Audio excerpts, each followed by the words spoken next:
Hello everyone, cooking with mom চ্যানেলে আপনাদের সকলকে স্বাগত জানাই। বেশি বেশি জিনিস নয়, শুধুমাত্র দুটো ডিম আর অল্পখানি ময়দা আর একটা মাত্র আলু দিয়ে বানান দারুণ স্বাদের এই রেসিপিটা।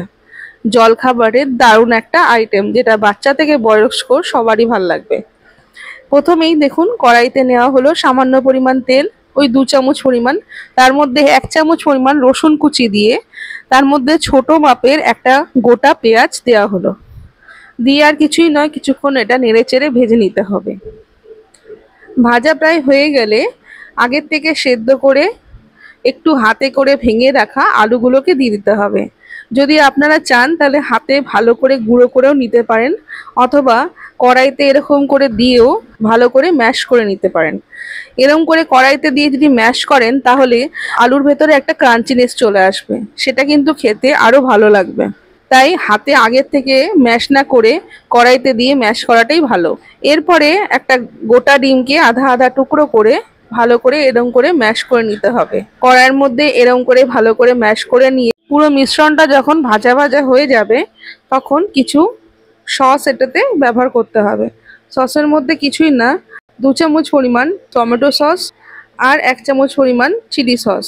আপনাদের বাড়িতে যা সস থাকে সেটা ব্যবহার করতে পারেন, খেতে মন্দ হবে না। আবারও মিনিট 2 নাড়াচাড়া করে ভালো করে মিশিয়ে এটাকে ঠান্ডা হতে দিতে হবে। এরপরে 2 কাপ পরিমাণ ময়দা নেওয়া হলো। আপনারা যদি চান তাহলে আটাও ব্যবহার করতে পারেন, তবে ময়দা দিলে খেতে স্বাদ হবে। এর মধ্যে দেওয়া হলো 1 চামচ পরিমাণ লবণ আর 1 চামচের থেকে একটু কম বেকিং সোডা বা বেকিং পাউডার। সমস্তটা দিয়ে ভালো করে মিশিয়ে তার মধ্যে দেওয়া হলো 2 টেবিল চামচ পরিমাণ সাদা তেল। সমস্ত কিছু দিয়ে ভালো করে মিশিয়ে নিয়ে অল্প অল্প জল দিয়ে ভালো করে এই আটাটাকে মাখিয়ে নিতে হবে। আটা মাখানো আর দেখালাম না, এরপরে সরাসরি চলে আসি এই যে পুরটা বানিয়েছিলাম সেটা ভরার কাজে। যা হোক, আটা মাখানো হয়ে গেছে। এরপরে এরকম লুচির মতন বেলে নেওয়া হলো। এরপরে আগের থেকে বানিয়ে ঠান্ডা করে রাখা পুরটা এর মধ্যে চামচের সাহায্যে দিয়ে দেওয়া হলো। এরকম লম্বা করে দিয়ে দিতে হবে।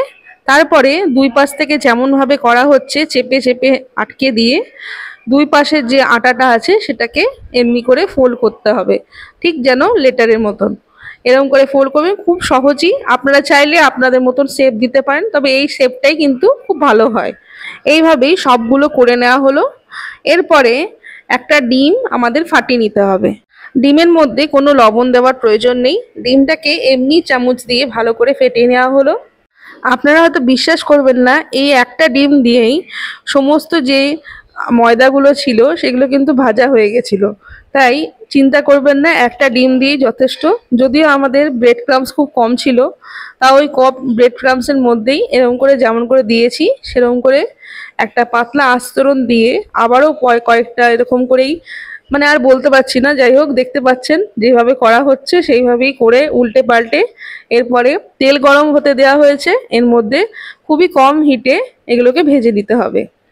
গ্যাসের হিট কিন্তু একেবারে কম রাখবেন, বাড়িয়ে করলে কিন্তু ভেতরের ময়দাটা সেদ্ধ হবে না বা ভালো করে ভাজা হবে না, কাঁচা কাঁচা থেকে যাবে।